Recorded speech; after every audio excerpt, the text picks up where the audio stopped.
Ideas and solutions come from a challenge. Love it. That's the theme of today's Sage Insights tip of the day. The Sage Insights question is as follows. How have you leveraged adversity to your advantage? And what have you gained or learned that you wouldn't have if you'd given up? The Sage Insights response is as follows. In my opinion, the outlook is very important. Adversity in many cases can be a good thing. Totally agree with that. Many great ideas and solutions come as a result of a challenge.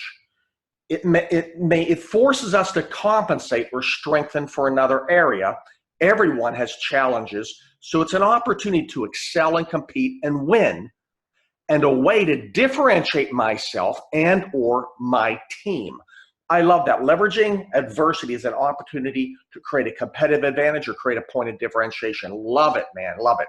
Don't forget to check out the other Sage Insights at my YouTube site, the place where you can assertively face those obstacles in your life, hopefully successfully overcome them, at the least learn a valuable lesson. Have a great day. Bye-bye.